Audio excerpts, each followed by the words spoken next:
buat ini diterima di sisi Allah SWT.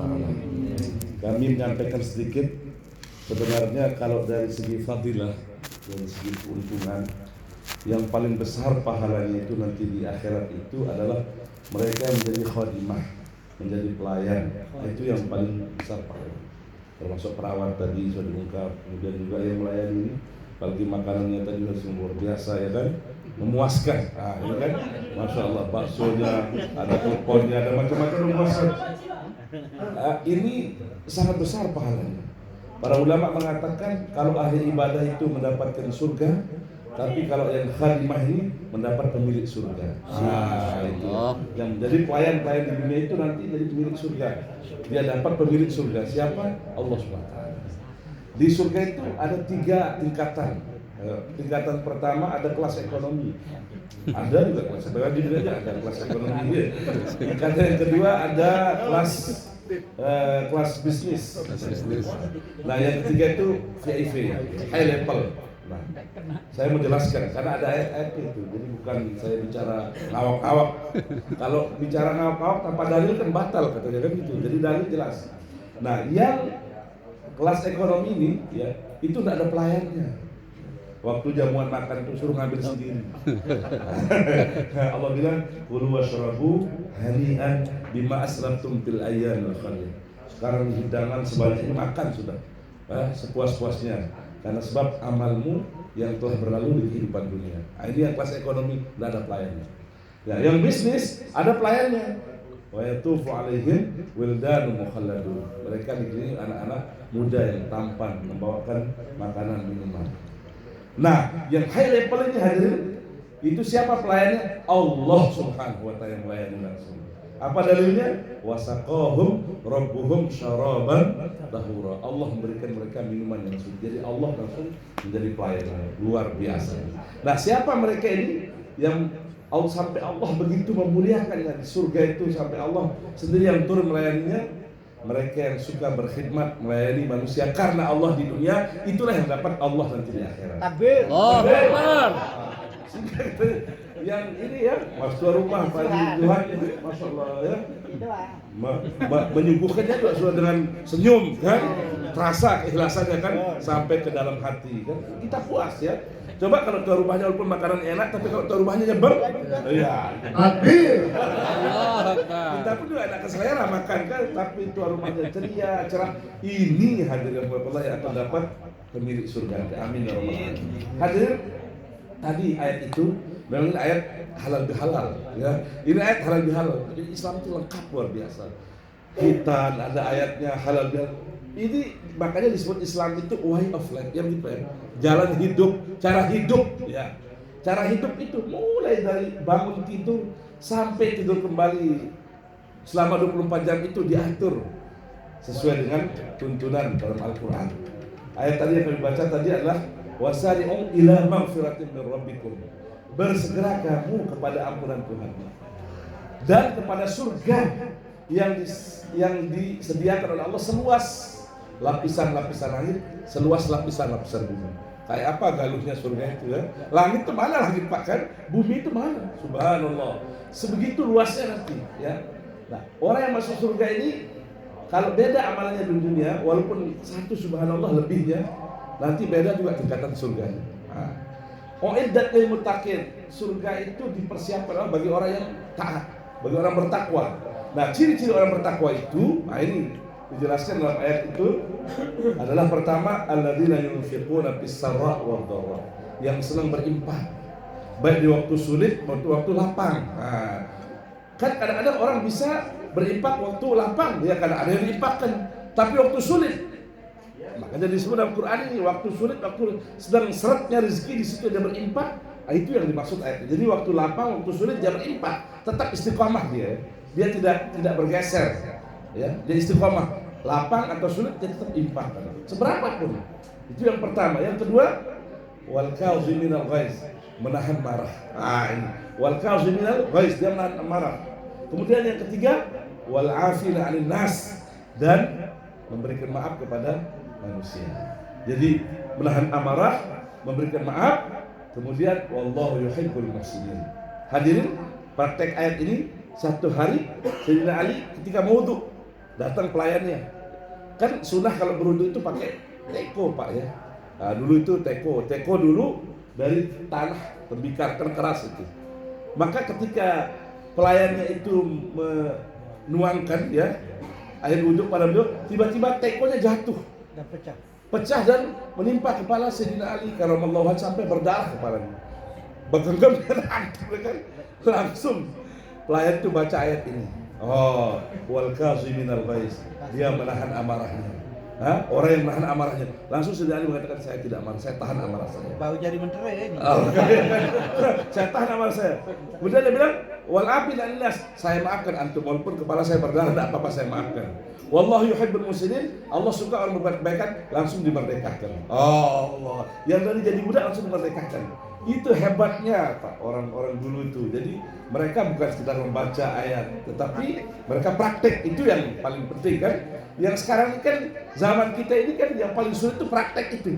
Banyak grepek ya. Oh, ayat Quran hadis kan, tapi prakteknya nol. Nah, di zaman sahabat, zaman Nabi, walaupun Quran itu belum ada, maksudnya belum ditulis, belum dibukukan ya. Belum dibukukan. Zaman Nabi, sahabat dibukukan Quran itu pada zaman Khalifah Utsman. Tapi sebelum itu Quran itu belum dibukukan. Tetapi hadirin, ini hebatnya. Para sahabat itu mereka lah Al-Quran yang berjalan. Dilihat oleh seluruh orang, ya kan?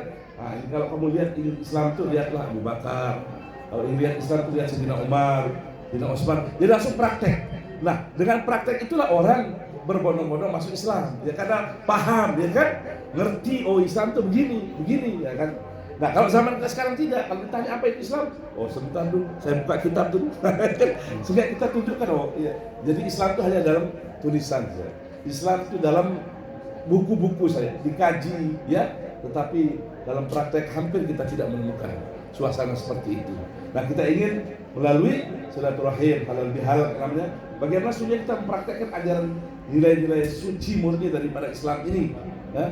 Sehingga kalau dipraktekkan maka dia akan memberikan kesan, ya, dampak dalam kehidupan, kesan dalam kehidupan, ya, akan membawa kesan. Seluruh amalan agama, kalau dipraktekkan itu membawa kesan.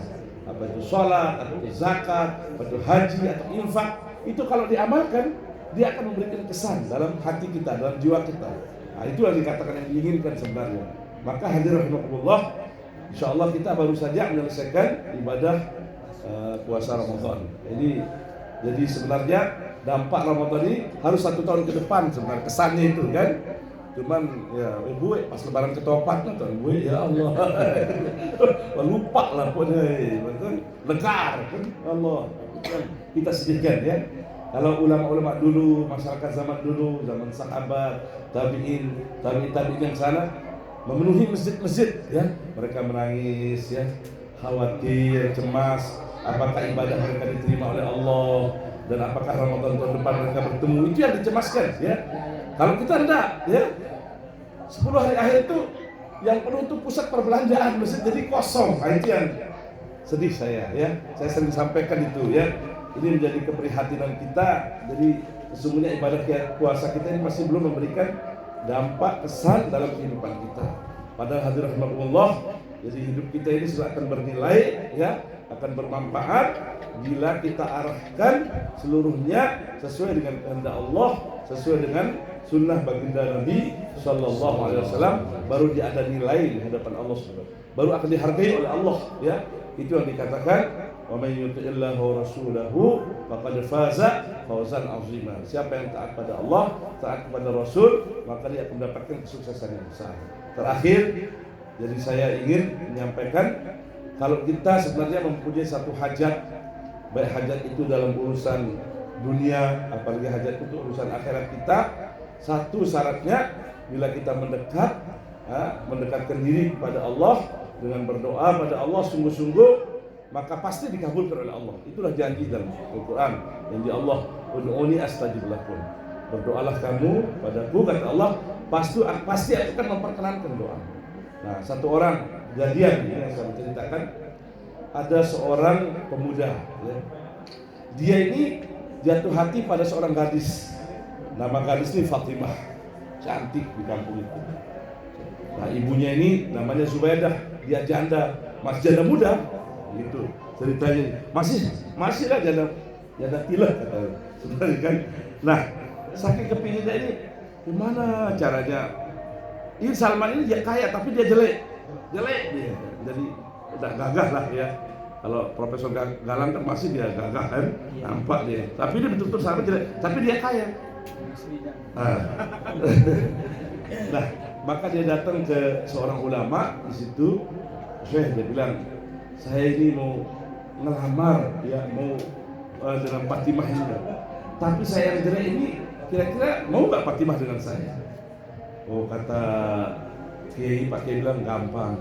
Kamu tahajud tiap malam, kamu doa di situ. Nah itu. Maka dilaksanakanlah. Jadi tahajud itu tidak main-main Pak. 1 tahun tahajud tiap malam ya. Doa saja ya Allah katanya. Dia merengek-rengek. Jodohkanlah Fatimah itu dengan saya. Kalau memang dia berjodoh dengan orang lain, gagalkan ya Allah supaya tetap dia berjodoh. Tapi itulah kurang lebih. Oh, setahun sungguh-sungguh. Nangis-nangis nih. Nah, genap setahun. Iya, datang ke Pak Kiai. Pak Kiai sudah saya doa setahun. Apa? Saya doa begini-begini. Oh kalau begitu, besok pagi-pagi Jumat nih, kamu datang lamar dia. Pagi-pagi tapi sebelum jam 6. Karena waktu itu doa dikabulkan.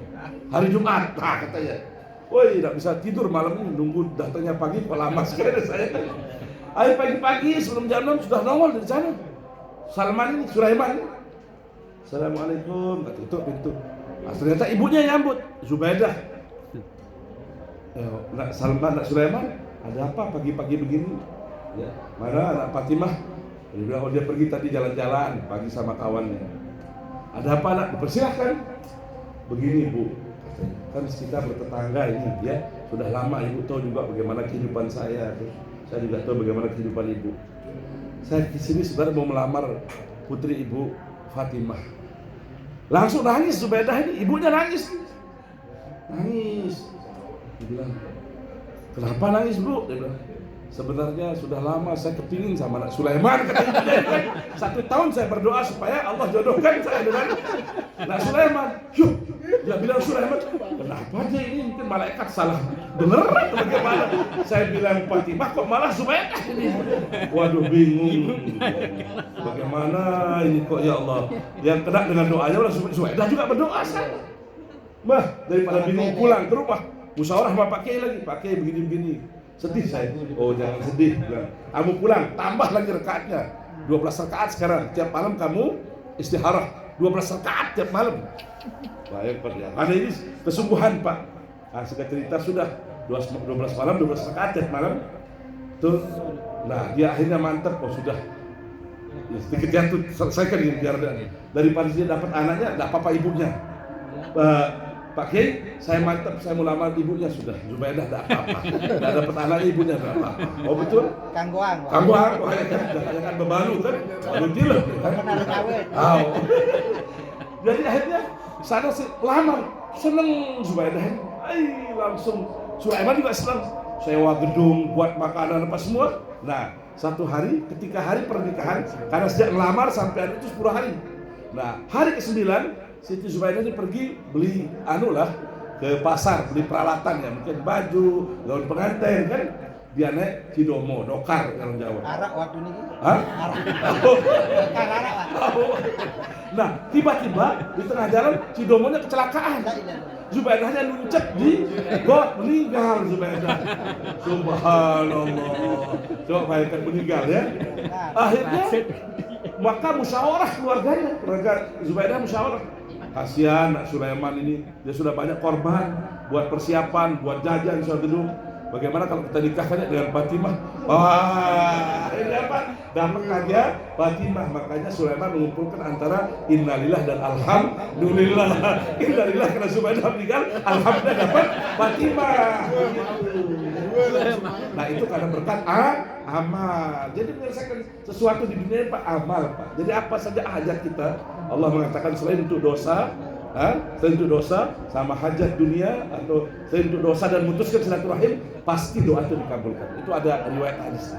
Selain untuk satu dosa, dan memutuskan silaturahim, doa itu pasti dikabulkan oleh Allah. Nah, ini insya Allah karena maghrib ya ini juga matahari berbenam, saat doa dikabulkan mari kita doa.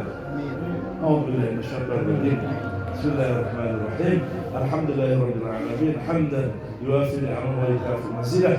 Ya Rabbana lakal hamdu kama yanbaghi li jalali wajhika wa li'azimi sultanik. Allahumma shalli ala sayyidina Muhammad wa ala ali sayyidina Muhammad. Allahumma maghfiratuka awsa' min dhunubina wa rahmatuka narju 'inda min a'malina. Allahumma maghfiratuka awsa' min dhunubina wa rahmatuka narju 'inda min a'malina. Allahumma maghfiratuka awsa' min dhunubina wa rahmatuka narju 'inda min a'malina.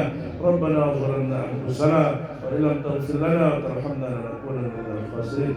Allahumma ij'al ijtima'ana اجتماعا مرحوما ولا تجعل فينا ولا منا ولا معنا شقيا ولا محروما وقنا عذاب جهنم إن عذابها كان غراما إنها ساءت مستقرا ومقاما. ربنا آتنا في الدنيا حسنة وفي الآخرة حسنة وقنا عذاب النار. وصلى الله على سيدنا محمد وعلى آله وصحبه أجمعين. سبحان ربك رب العزة عما يصفون وسلام على المرسلين والحمد لله رب العالمين. الفاتحة.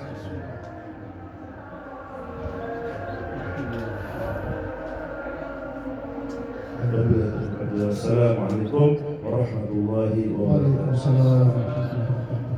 Dengan berakhirnya doa tadi maka berakhir pula acara